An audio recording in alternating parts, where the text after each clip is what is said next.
মহান রব্বুল আলামিনের নিকট শুকরিয়া আদায় করছি, যিনি মহান, তিনি আমাকে আবার ফিরিয়ে দিয়েছেন আপনাদের মাঝে। তো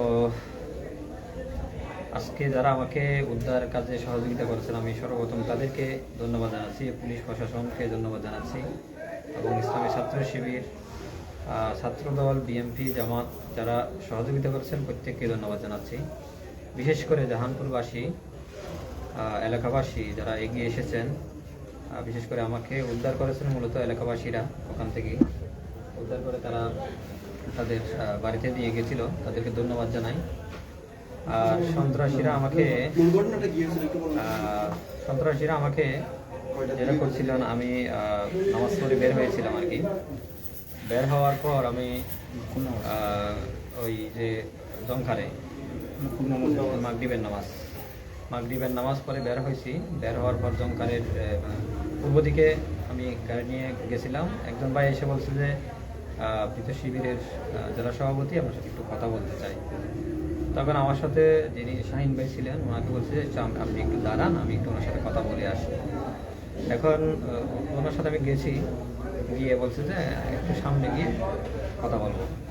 এটা বলে আর দুইজন উঠে গেছে। তারা অস্ত্র নিয়েছে হাতে, আমাকে ভয় দেখাইছে যে আপনি যদি বেশি এদিক এদিক করেন তাহলে করে আপনাকে এরকম করে ফেলবো।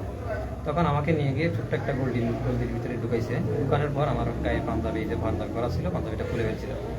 খুলে তারা আমার এই পাঞ্জাবি মুখের বেঁধে দিছিল।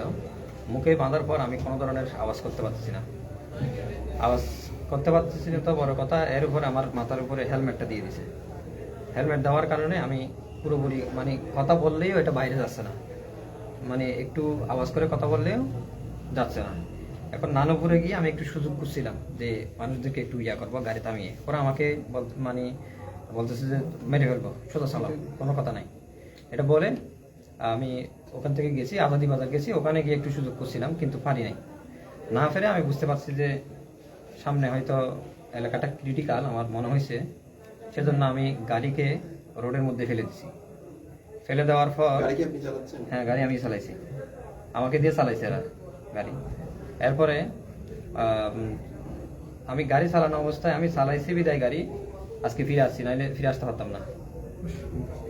তো আমি মোটরসাইকেলটা আমি ইচ্ছা করে ফেলে দিছি, ইচ্ছা করে ফেলে দিচ্ছি যাতে আর আমাকে গন্তব্যে নিয়ে যেতে না পারে। হয়তো এটা হচ্ছে জাহানপুর আজাদি বাজার ফেলে গাড়ি আমি নাগাতার এখান থেকে যতটুকু যেতে হয়েছে আর কি, কতক্ষণ তো আমার থেকে। এরপর ওখানে গিয়ে আমি গাড়িটা নিজ ইচ্ছাই এটা ফেলে দিছি। আগে থেকে আমি প্রস্তুতি ছিলাম, আমি লাফ দিয়ে ওদেরকে ফেলে দিচ্ছি, ওরা খাদের ভিতরে পড়ে গেছে। দেখতেছি যে গাড়ি আছে, আমি উঠে আবার গাড়ি চালিয়ে সামনের দিকে গিয়ে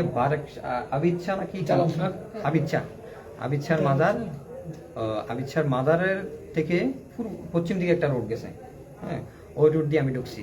কতটুকু গিয়ে দেখছি যে রাস্তা খুঁজে পাচ্ছি না। পরবর্তীতে ছোট একটা রাস্তা পাইছি, ওই যে ঘুরে দেখছি একটা পুলিশ ফাঁড়ি আছে। পুলিশ ফাঁড়িতে ঢুকার আমি সাহস করি নাই, যে সন্ত্রাসী বাহিনীরা আমার পিছনে আছে। তো গিয়ে একটা কবরস্থান আছে সামনে, আমি গাড়িটা রেখে কবরস্থানের ভিতরে ঢুকে গেছি। কবরস্থানের ভিতরে ঢুকে আমি 45 মিনিট কবরস্থানে অবস্থান করছিলাম। আমার বন্ধু, আমার ক্লাসমেট, আমি আব্দুল্লাহ নোমান, ওনাকে কল দিচ্ছি, ভাই আমি এখানে আছি, আপনার বাড়ির পাশেই আছি, আপনি যদি একা আসেন এখানে সম্ভব না, আপনার থেকে যদি আমাকে উদ্ধার করতে হয় তাহলে লোক সংখ্যা নিয়ে আসতে হবে। উনি 30 থেকে 40 জন লোক সংখ্যা এনে আমাকে ওখান থেকে উদ্ধার করে নিয়ে যায়। বাস এতটুকুই ঘটনা। ওখান থেকে আমাকে বাইরে গিয়ে ফিরিয়ে নিয়ে আসলাম। আপনি থাকেন কোথায়, আসছিলেন কোথায়?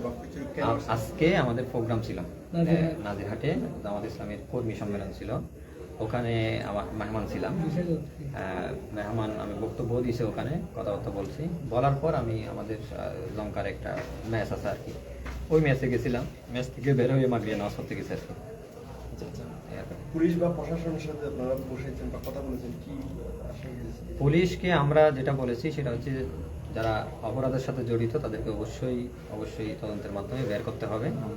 আর এই পিছনে যারা ইন্ধনদাতা, আমি আরেকটা নিয়ে শুনছি কিছুক্ষণ আগে, সেটা হচ্ছে তারা আওয়ামী লীগ গতকাল জাহানপুর স্কুলে তারা একটা প্রোগ্রাম করছে। তো প্রোগ্রামের মধ্যে হয়তো এসব প্ল্যানও ছিল। আপনি বলছেন কি তারা ছাত্রলীগ বা আওয়ামী লীগের কেউ? না, আমি এটা বলি নাই, আমি জানি না এটা ছাত্রলীগ বা আওয়ামী লীগ কেউ, এটা আমি জানি না। কিন্তু এই কাজ তাদের দ্বারা হয়েছে, তারা সন্ত্রাসী। ঠিক আছে, এই কাজ তাদের দ্বারা হওয়া ব্যতীত এখানে কেউ করবে না। এখানে বিএনপিরা আমাকে হামলা করবে না, এখানে অন্য কোনো দল আমাকে হামলা করবে না। হয়তো ভান্ডারি না হয় এরা। আপনি সর্বশেষে এখন পর্যন্ত থানায় গিয়েছিলেন, মামলা রুজু করেছিলেন বা মামলা দায়ের করেছেন কিনা, অভিযোগ দিয়েছেন কিনা? জি জি, অবশ্যই দেওয়া হয়েছে মামলা।